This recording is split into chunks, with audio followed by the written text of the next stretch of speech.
मेरे दोस्त का घाव ठीक कर दोगी ना? इसका कंधा एक बार देख लीजिए। पर मियाँ इसका कंधा जो है वो सुमन ही तो देख रही है।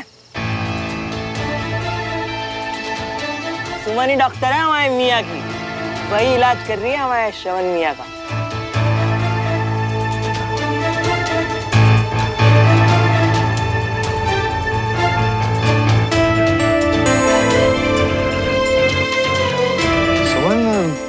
तुमने मुझे क्यों नहीं बताया कि तुम मेरे दोस्त का इलाज? आर्मी के कुछ प्रोटोकॉल्स होते हैं विक्रम।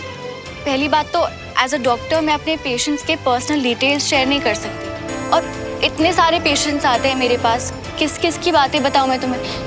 पर श्रवण का इलाज कर रही है, ये तो आर्मी में प्रोफेशनल के साथ पर्सनल को कभी मिक्स नहीं करते, है ना कैप्टन श्रवण? हाँ, कभी मिक्स नहीं करते।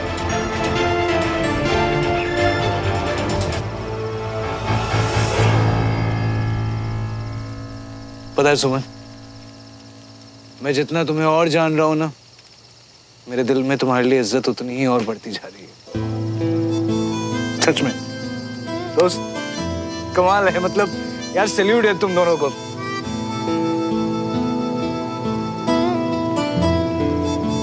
और वकील साहब रेडी हो सुमन का गिफ्ट खोलने के लिए? अरे मतलब इतनी शानदार पार्टी के बाद गिफ्ट भी? सुमन ये कब? ओके, 1 2। अरे सुमन, तुम्हारा और श्रवण का कुछ कनेक्शन है क्या?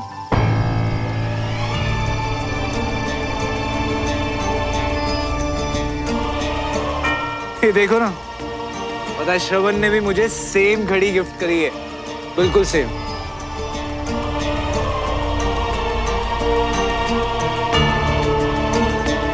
यार कमाल है, तुम आर्मी वाले सेम सोचते हो और सेम चीजें पसंद करते हो।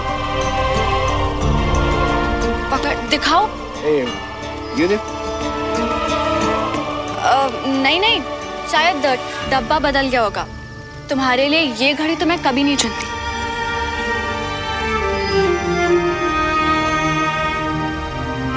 सुमन, तुम मेरे लिए कुछ भी चुनोगी ना, वो सब बेस्ट होगा मेरे लिए। और वैसे भी ये घड़ी इतनी बुरी नहीं है, अच्छी है।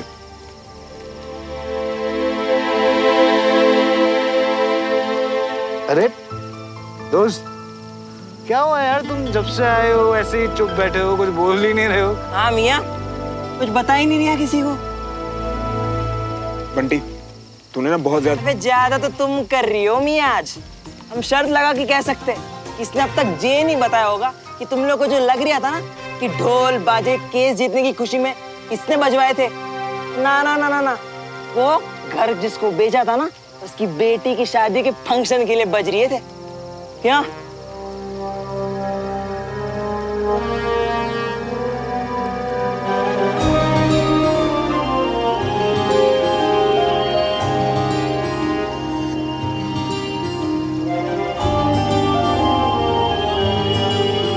अरे सुमन, विक्रम तो सो गया, अब क्या करें? इसे अंदर ले चलते हैं। हाँ कंचा, तुम दरवाजा खोलो, मैं लेके आता हूँ इसे। नहीं, इस तरफ आ जाओ, तुम्हारे उसी कंधे पे लगी है ना।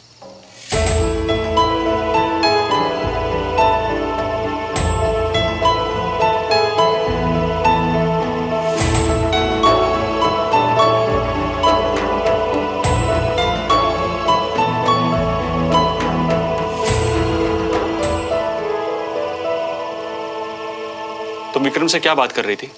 मैं सब समझता हूँ। तुम्हें बहुत जल्दी है विक्रम और सुमन की सगाई कराने की। सगाई? ये वर्ड कब यूज किया जी मैंने? आप भी ना बात को बात को क्या? मैं उस समय फीस की बात कर रहा हूँ और तुम्हें वही वक्त मिला था रिश्ता आगे बढ़ाने के लिए। तो मैं कोई जबरदस्ती कर रही हूँ? विक्रम सुमन को पसंद करता है और सुमन विक्रम को, इसमें गलत क्या है? गलत ये है बिना, तुम्हारे इस हरकत से उसे ये लगेगा कि पैसा ना देने की वजह से हम अपनी लड़की उसके पल्ले बांध रहे हैं। एक मिनट, मैं किसी के पल्ले से नहीं बांध रही हूँ सुमन को।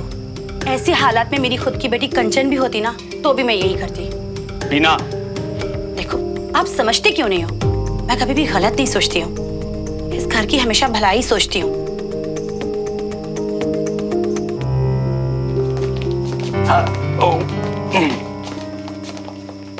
हाय कंचन जी। सुमन, मैं कमरे में जा रही हूँ, तो इसे सुलाकर वहीं आ जा। बाय कंचन जी। बाय। सो जाना चुपचाप और ध्यान रखना। मेरा ना तुम दोनों के साथ स्पेशल कनेक्शन है, पर तुम दोनों का आपस में बड़ा कोइंसिडेंस, बड़ा कनेक्शन है। काश मेरा भी ऐसे ही कनेक्शन होता अब सुमन के साथ, हार्ट टू हार्ट वाला कनेक्शन।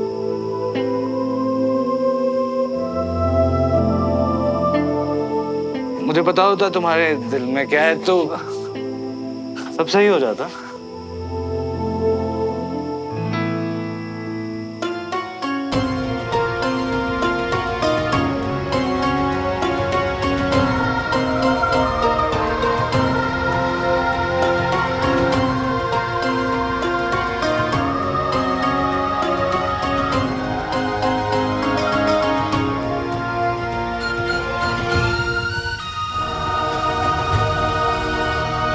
बहुत सही कनेक्शन है।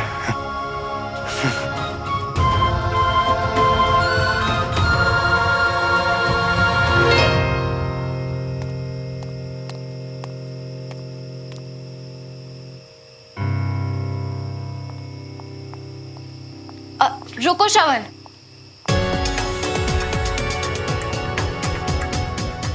अगर तुम्हें पता था कि मैं तुम्हें गलत समझ रही हूँ तो तुमने मुझे सच बताया क्यों नहीं? मुझे लगा कि कौन है इनसेंसिटिव श्रवण जो कोर्ट में कुछ और, घर पे कुछ और। मैं तो बस ये देखकर हैरान था कि कितना आसान है इस सुमन के लिए मुझे गलत समझ लेना। और अगर इतना ही आसान है तो फिर मेरे कुछ भी बोलने का क्या फायदा?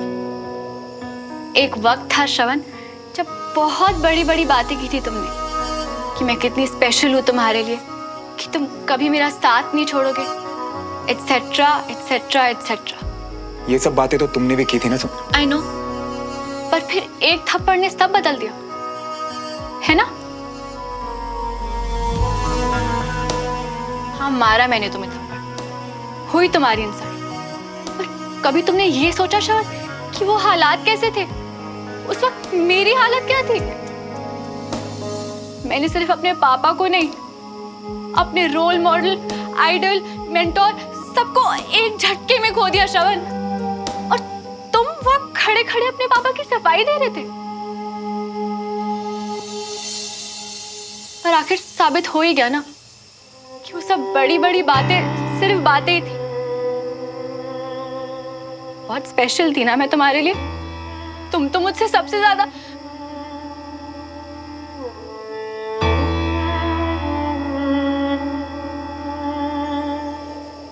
तुमने तो मुझे एक मौका भी नहीं दिया अपनी बात कहने का।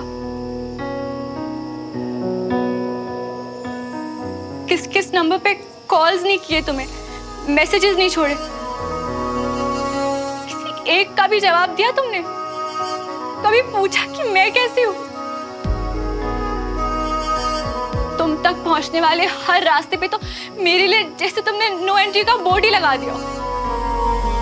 पर आई गेस आदत थी ना तुम्हारी नए रिश्ते बनाकर पुरानों को भूल जाना।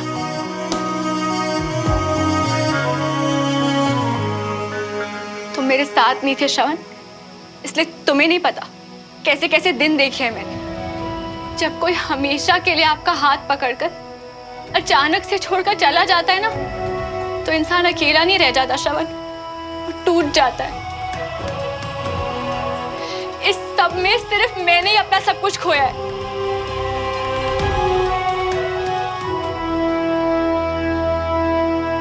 और तुम ऐसे बिहेव कर रहे हो जैसे कि कुछ हुआ ही नहीं, जैसे कि तुम्हें पता ही नहीं कि मैं तुमसे नाराज क्यों हूं। बस इतना ही।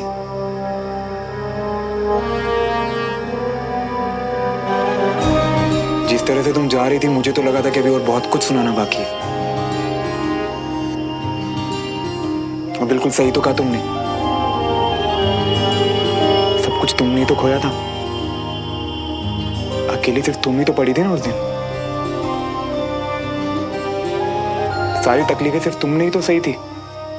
हम लोग तो बैठ के ऐश कर रहे थे, है ना?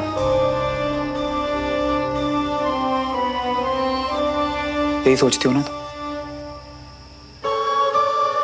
और क्या कहा तुमने कि फिर एक थप्पड़ ने सब कुछ बदल दिया? गलत। एक नहीं, दो थप्पड़ सुमन।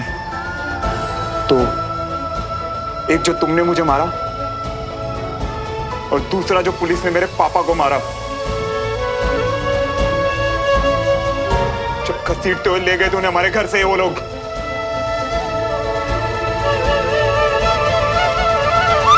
एक देशभक्त की बेटी हो ना तुम। तुम्हारे घर में सब आर्मी वाले मेडल जीते हुए लोग हैं, है ना? तुम्हें इस बात का आइडिया भी है कि जब किसी के नाम पे देशद्रोह का पट्टा लगता है ना, तो उनकी लाइफ कैसी होती है, उनके बच्चों का, उन फैमिली वालों का क्या हाल होता है।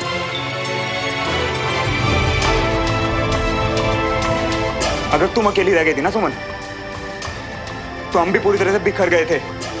और ऐसे बिखरे ना, आज तक ठीक से खड़े नहीं हो पाए हम लोग। आज तक ठीक से खड़े नहीं हो पाए।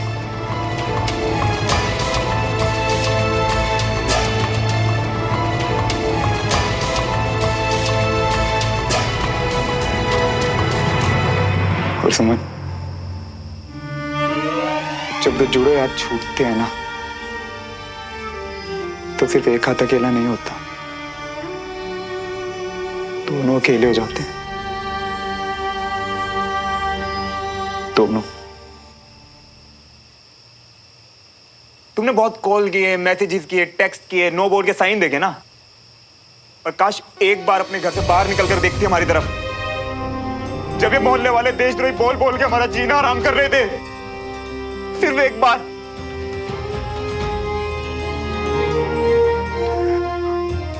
और मैं मानता हूं, मैं ये मानता हूं जो तुम्हारे साथ हुआ ना, वो बिल्कुल ठीक नहीं था, बिल्कुल ठीक नहीं था। पर सुमन, पुराने रिश्तों का तो मुझे नहीं पता, पर हाँ, पुराने दर्द में आज तक नहीं भूला। सहने की हद के पार तक मैंने सहा सुमन, सहने की हद के पार।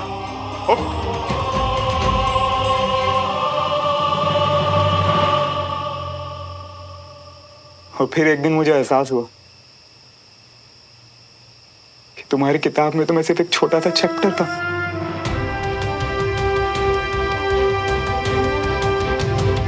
सिर्फ एक छोटा सा चैप्टर। और जिस दिन ये बात मुझे समझ आई ना सुन, उस दिन के बाद तुम्हें कॉल से मैसेजेस का रिप्लाई करना मुझे सही नहीं लगा। सुमन, बेगुनाह होने के बावजूद जो मेरे पापा ने इतने साल सहा ना, इतने साल जो उन पे बीता, वो मैं जिंदगी भर नहीं भूल सकता।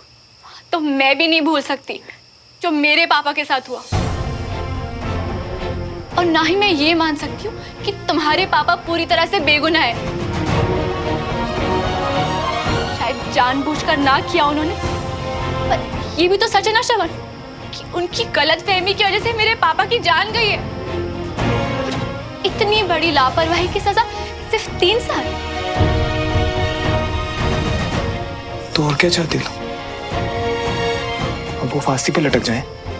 हाँ? नहीं, पर ऐसी लापरवाही जिससे किसी की जान तक चली गई हो, उसे इतनी आसानी से भी माफ नहीं कर सकती मैं श्रवण।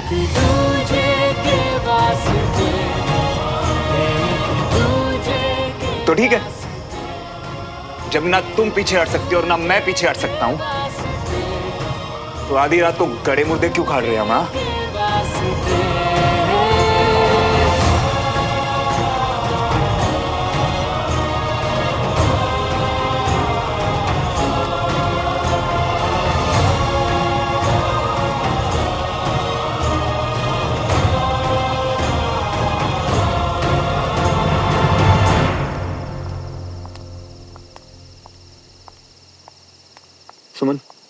आज एक बात बहुत अच्छे से समझ आ गई मुझे।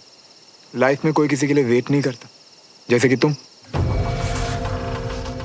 बहुत आगे बढ़ गई ना विक्रम के साथ। बिल्कुल वैसे मैं भी आगे निकल चुका हूँ लाइफ में। और एक बात कहूँ सुमन, विक्रम एक बहुत अच्छा इंसान है और उसकी खुशी के लिए मैं सच में चाहूंगा कि तुम्हारी उससे बिल्कुल वैसी बॉन्डिंग हो जैसे कि हम।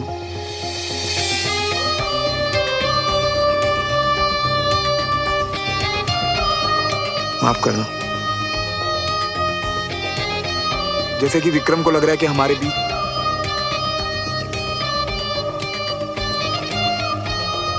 खैर छोड़ो, बाकी सब तो सच झूठ इधर उधर की बातें, इन सबसे फर्क पड़ना बहुत पहले बंद हो चुका है।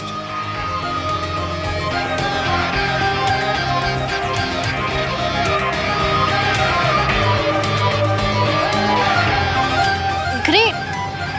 वैसे थैंक यू कि तुम दोबारा वापस लौटे, क्योंकि अगर तुम वापस नहीं आते ना तो मुझे विक्रम की इतनी सारी खूबियों के बारे में तो पता ही नहीं चलता। अब लग रहा है जैसे सही मायनों में सफेद और काले रंग के बीच का फर्क समझ में आया।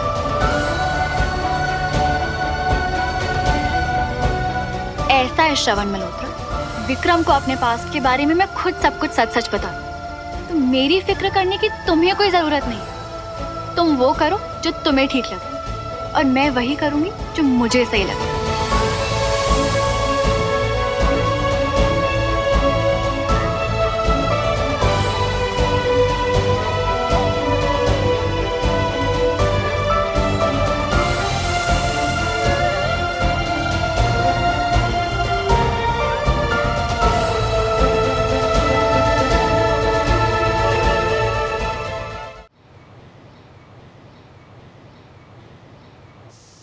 देखिए गोयल जी, जब तक मेरी चोट ठीक नहीं हो जाती ना, तब तक मैं यहाँ से जा नहीं सकता।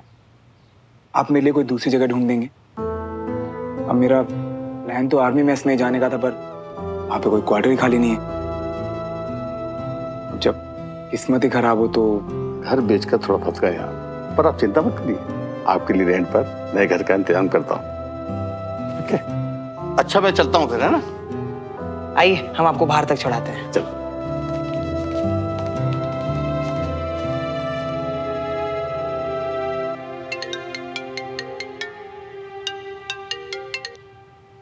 गुड मॉर्निंग पापा। ये खत्म क्यों नहीं हो रहा है पुत्र?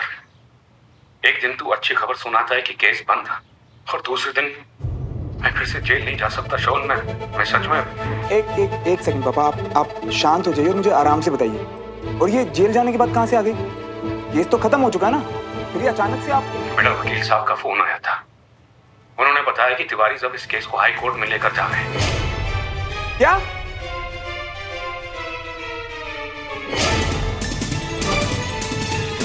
हाँ बेटा। पापा मैं वकील साहब से बात करूंगा। आप और मम्मा बिल्कुल चिंता नहीं करेंगे, अपनी सेहत का ध्यान रखेंगे। आप सर उठा के वॉक पे जाएंगे पापा?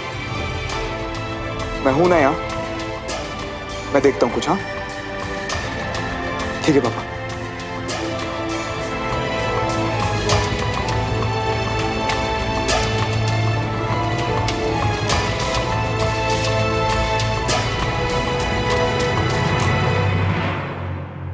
सुमन, तू कोई भी फैसला लेने से पहले घर वालों से पूछना या घर में बताना जरूरी नहीं समझती?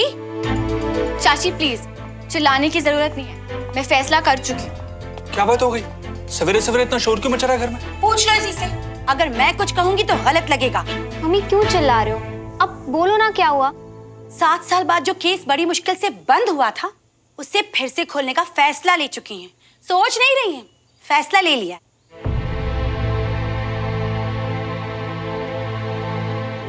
सुमन बेटा, केस का फैसला तो आ चुका है ना, तो फिर क्यों? आई एम सॉरी चाचू, पर इस बारे में मैं ऑलरेडी डिसाइड कर चुकी हूँ। कोर्ट का फैसला नहीं मानेंगी, इसका फैसला सही है। तुम्हें पता है सुमन, कितना खर्चा हुआ था उस केस पर? अभी तक विक्रम की कहाँ से लाएंगे इतना पैसा? Good morning. गुड मॉर्निंग बेटा। रियली सॉरी, वो मैं कल ड्राइव नहीं कर सकता था तो यहीं। कोई बात नहीं बेटा, ये भी तो तुम्हारा ही घर है।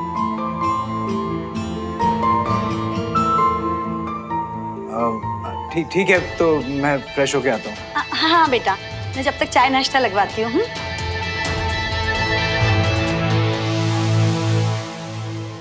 केस रीओपन करने का मेरा ये फैसला फाइनल है। That's it.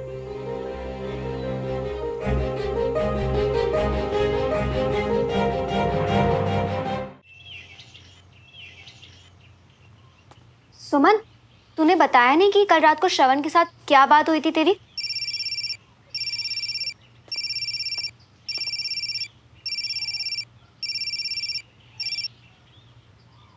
हेलो। ये ठीक नहीं हुआ सुमन। तुमसे कोई उम्मीद रखना तो मैं बहुत पहले छोड़ चुका था, और तुम इस लेवल तक उतर जाओगी ना, मैं सोच भी नहीं सकता था। आई नो कि तुम दूसरों के बारे में कम ही सोचते हो, पर मैंने तुम्हें कल रात को साफ साफ बता दिया, जो मुझे सही लगेगा मैं वही करूंगी।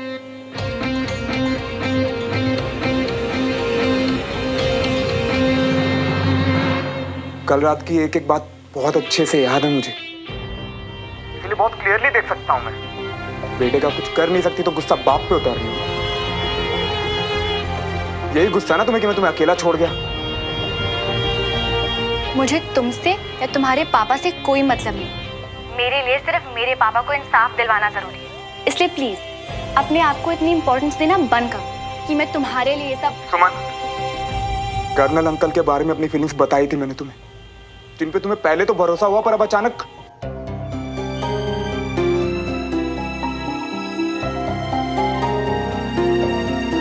देखो सुमन,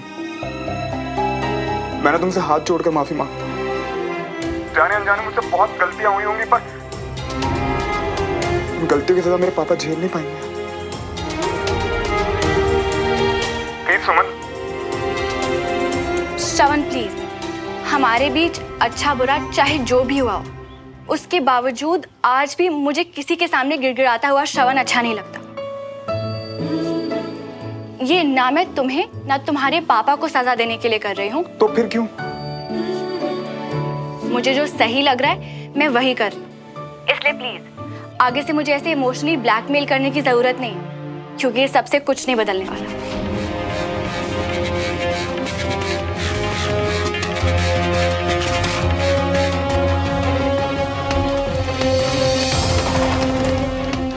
जैसे सुमन को मैं नहीं जानता ना, वैसे तुम भी इस सन की श्रवण को नहीं जानती। सुमन, छोड़ूंगा नहीं तुम्हें। जितना तुम मुझे तड़पा रही हो ना, उससे कहीं ज्यादा तड़पाऊंगा तुम्हें, कहीं ज्यादा। बस देखती जाओ तुम। खुद को जला दिया, कर दिया खुद को हमने फना।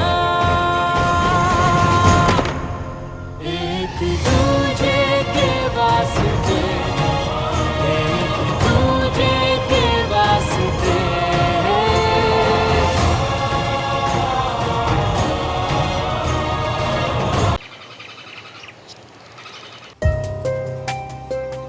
बुखार अभी ज़्यादा है, मैं एक काम करता हूँ, कुछ दवाइयाँ लिख देता हूँ। अगर कल तक इसका बुखार नहीं उतरा तो फिर इसका ब्लड टेस्ट कराना पड़ेगा। डॉक्टर साहब, कोई घबराने की बात तो नहीं है ना? नहीं, चिंता की कोई बात नहीं है। इस उम्र में बच्चों को ये सब चीज़ें लगी रहती है। और वीर बेटा, अब कैसा लग रहा है? अभी तो मुझे बहुत नींद आ रही है, पर मम्मा अभी मुझे नहीं सोना, मुझे अभी खेलना है। आप श्रवण भैया को बुला दो ना मम्मा। हाँ बेटा, अगर आप अभी खेलोगे तो आप और बीमार हो जाओगे ना। पहले आप ठीक हो जाओ, फिर हम सब खूब खेलेंगे। और श्रवण भैया? हाँ, उनको भी बुला लेंगे, लेकिन अभी आप गुड बॉय की तरह रेस्ट करो। मैं डॉक्टर अंकल को बाहर छोड़ के आती हूँ। ये दवाइयाँ हैं, ये दे दीजिएगा। ओके बेटा, टेक केयर। तुम दोस्त हो मेरे, पर अभी जो बात मैं करने वाला हूं ना, वो जरा काम किए तो प्रोफेशनली करते हैं। श्योर। अब तुम तो जानते ही हो कि अगर कोई भी केस कोर्ट में गया तो चाहते ना चाहते कितना वक्त लगेगा ये कोई कह नहीं सकता। राइट। 7 साल लग गए हमारे इस केस का फैसला आने में। अब अगर सुमन फिर से हाई कोर्ट गई ना, तो पता नहीं और कितने साल मुझे कोर्ट के चक्कर काटने पड़ेंगे यार। तो बस एज ए फ्रेंड तुमसे रिक्वेस्ट थी कि अगर तुम सुमन को समझा सको तो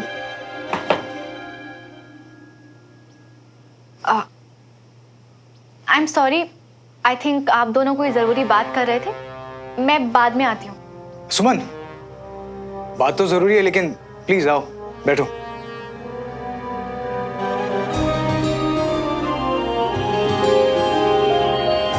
कॉफी? No thanks. वैसे अच्छा हुआ तुम्हें। श्रवण की रिक्वेस्ट है कि सुमन तुम ये केस हाई कोर्ट तक ना लेके जाओ। और क्या जवाब दिया तुमने इस रिक्वेस्ट का? क्या डिसाइड किया? सी एज अ लॉयर ये मेरा डिसीजन नहीं है। मैं वही करूंगा जो मेरा क्लाइंट इस केस में जो तुम चाहती हो। और सुमन, तुम सिर्फ मेरे लिए एक स्पेशल क्लाइंट नहीं हो, यू वेरी इंपॉर्टेंट टू मी।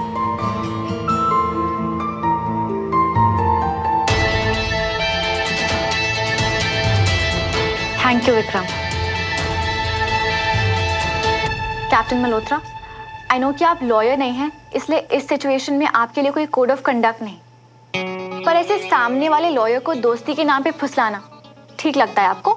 सुमन, मैं आई नो विक्रम, तुम कभी अनएथिकल तरीके से काम नहीं करोगे, पर कैप्टन मल्होत्रा इस तरीके से एक केस ऑलरेडी जीत चुके हैं, इसलिए उन्हें लगता है कि शायद ये तरीका हर बार काम करेगा।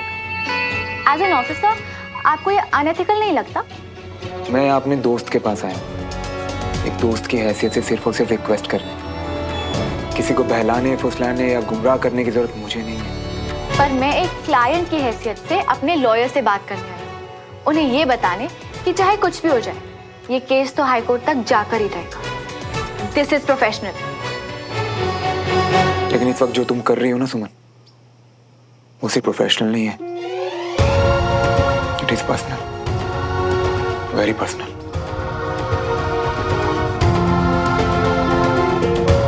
Bye Vikram.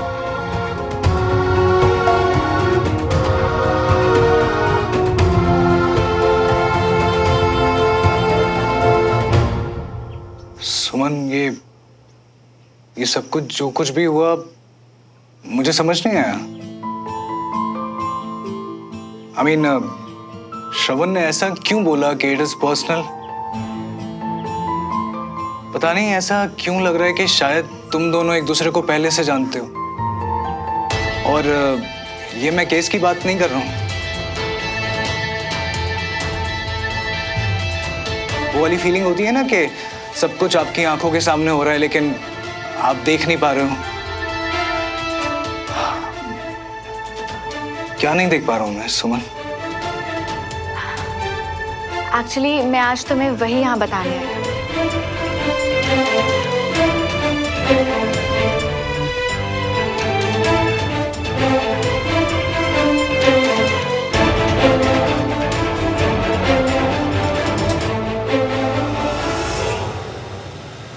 And fire.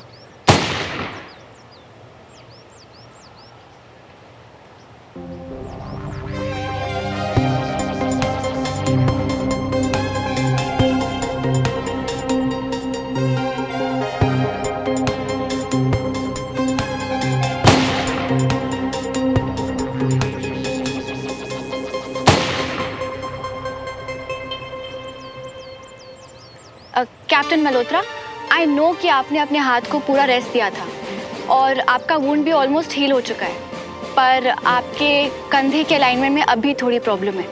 Captain Tiwari, मैंने अपनी तरफ से पूरी कोशिश की, पर पता नहीं क्या कमी रह गई जो एक भी निशाना सही नहीं लगा। इसमें आपकी कोई कमी नहीं है। जब दिल और दिमाग के बीच में बैलेंस सही रहेगा तो मसल्स अपने आप इंस्ट्रक्शंस मानेंगी। मैं दिखाती हूँ, प्लीज रिलैक्स।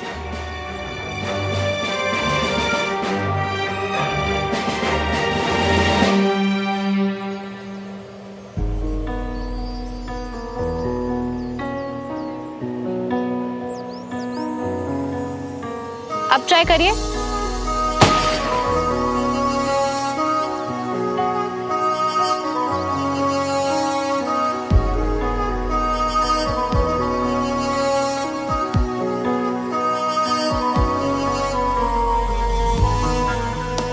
सी, आप में कोई कमी नहीं है, बस थोड़ा रिलैक्स करने की जरूरत है।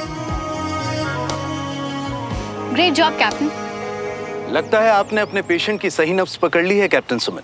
देखिए, आपके हाथ लगाते ही निशाना एकदम सही लगा। नाउ आई एम कॉन्फिडेंट कि कैप्टन मल्होत्रा जल्दी ही बिल्कुल फिट हो जाएंगे। Yes sir. ठीक है, चलिए तो आप लोग अपनी एक्सरसाइज कीजिए, मैं निकलता हूं।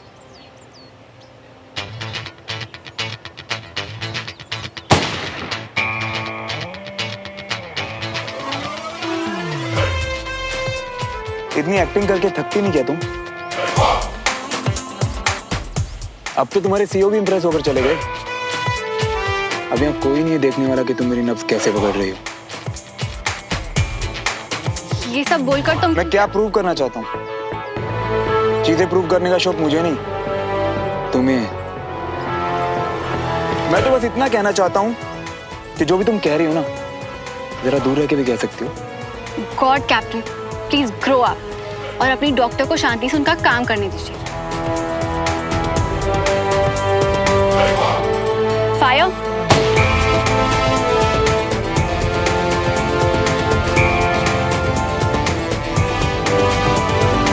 अलाइनमेंट ठीक करने के लिए एक्सरसाइज और फिजियोथेरेपी रोज करने की जरूरत है। और हाँ, please learn to trust your doctor. बाकी कल करेंगे।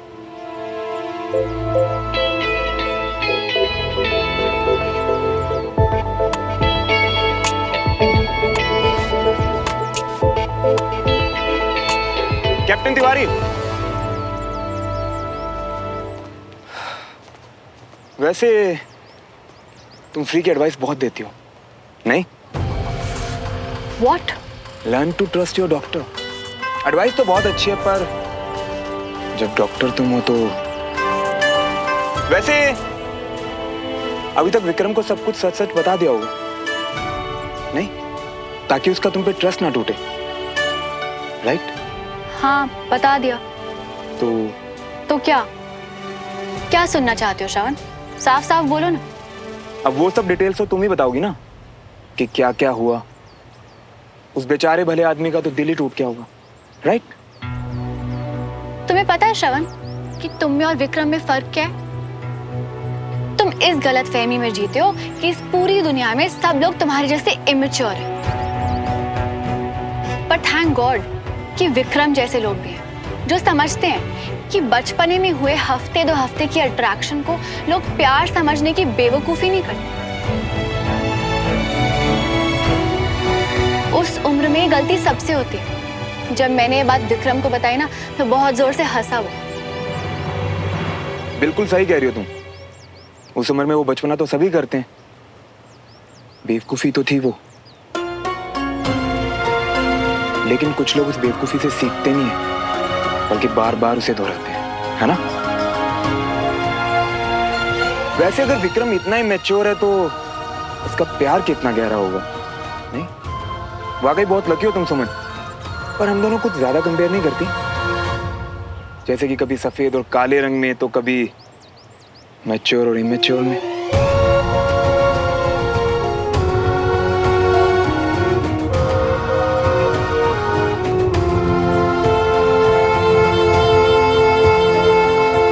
इडियट। भाभी जी, मार्केट अच्छा नहीं चल रहा है अभी। ये बायरों की बहुत कमी है। पहले वाला जो आया था ना, वो पलट कर ही वापस नहीं आया, और दूसरे वाले ने आपके पड़ोस का मकान खरीद लिया। किसका? ये हमारे पड़ोसी मल्होत्रा साहब का घर।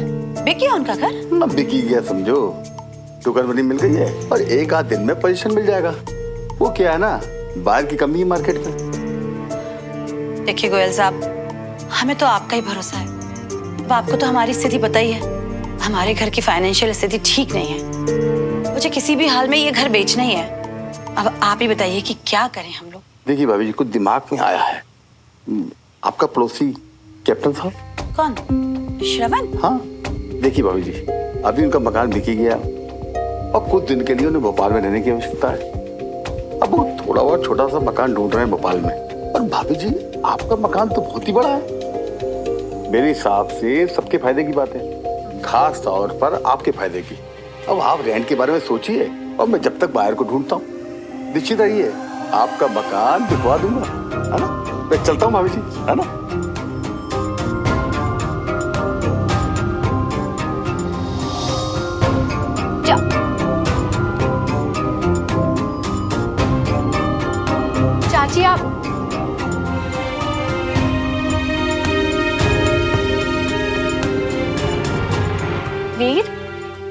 ऐसा सैड सा फेस बनाकर क्यों लेटे हो आप? हाँ, तबीयत ठीक नहीं है क्या? दीदू आप कहाँ चले गए थे? सॉरी वीर, काम पे गई थी। अब जब ड्यूटी होती है तो बीच में छोड़ के तो नहीं आ सकती। पर आप मुझे तो छोड़ के चले गए ना। पता है मैं यहाँ कितना बोर हो गया था। ना ही मम्मा मुझे बाहर खेलने जाने दे रहे थे, ना ही श्रवण भैया को यहाँ बुला रहे थे। वो पक्का खेलते मेरे साथ। वीर, अब मैं आ गई हूँ ना, मैं खेलूंगी आपके साथ। हाँ नहीं, मैं आप सबसे बहुत नाराज हूँ। किसी से बात नहीं करूंगा मैं।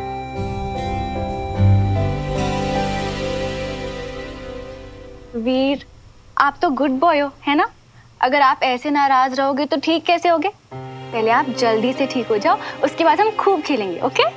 सच्ची? मुझे श्रवण भैया के साथ भी खेलना। उनके साथ भी खेल सकता हूँ? हाँ, जिसके साथ दिल करे उसके साथ खेल सकते हैं। पर फिलहाल आराम करो। ऑलराइट?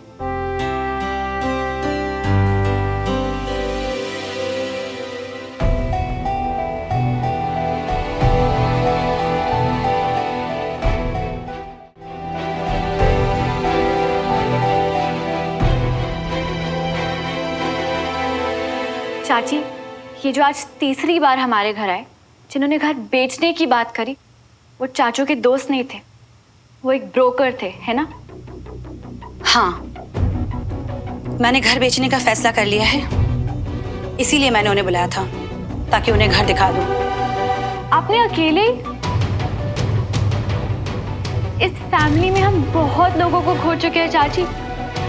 और ये सिर्फ एक घर नहीं है, ये वो जगह है जहाँ मेरे पापा की, मम्मी की, दादू की सबकी बहुत अच्छी यादें जुड़ी हैं, हम सबके साथ।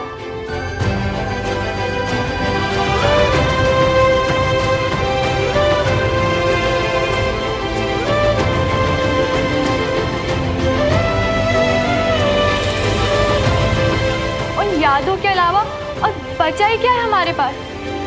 अगर ये घर बिक गया ना चाची, तो उनका कुछ नहीं रह जाएगा हमारे पास। इसलिए डिसाइड ये हुआ था कि ये घर नहीं बिकेगा। किसने किया डिसाइड? हाँ सुमन, देख, तू अकेले अपनी मर्जी से फैसले लेने को सबका डिसीजन मत बोल। सुमन, तू पुरानी यादों में इतना खोई हुई है कि तुझे आने वाली मुश्किलें दिखाई नहीं दे रही। चाची, वीर अंदर सो रहा है, प्लीज आराम से। ये फैसला मैंने अपने फायदे के लिए नहीं लिया है। चाचू, क्या आप चाची की बात पे अग्री करते हैं कि ये घर बिक जाना चाहिए?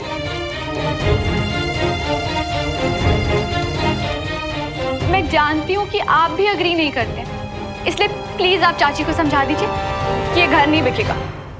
मैं इसे बिकने नहीं दूंगी। सुमन, मेरी बात को देख सुमन, तू ये घर तब नहीं बेच सकती थी जब ये घर सिर्फ अकेला तेरा होता। मैं कुछ भी नहीं बोलती, लेकिन इस घर पर हमारा भी हिस्सा है, इसीलिए ना तेरी अकेली मनमर्जी नहीं चलेगी। चाचू, बात हिस्से की नहीं है, बात फैमिली की है।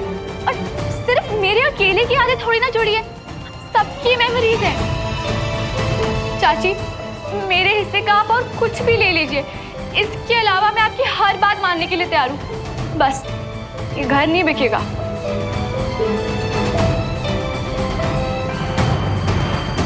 आपका पड़ोसी कैप्टन साहब, अभी उनका मकान बिक ही गया और कुछ दिन के लिए उन्हें भोपाल में रहने की आवश्यकता है। अब आप रेंट के बारे में सोचिए और मैं जब तक बाहर को ढूंढता हूँ।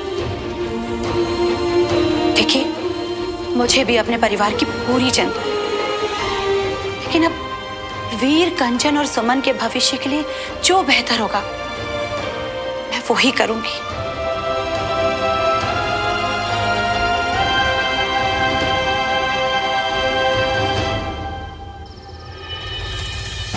पापा, मैं चाची की हर बात मानूंगी, लेकिन कुछ भी हो जाए इस घर को बिकने नहीं दूंगी।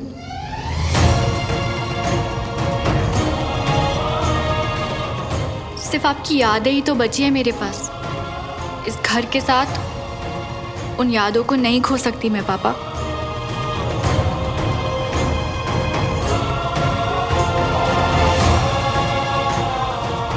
ये घर और इस घर की यादें सब पीछे छोड़ने का वक्त आ गया है।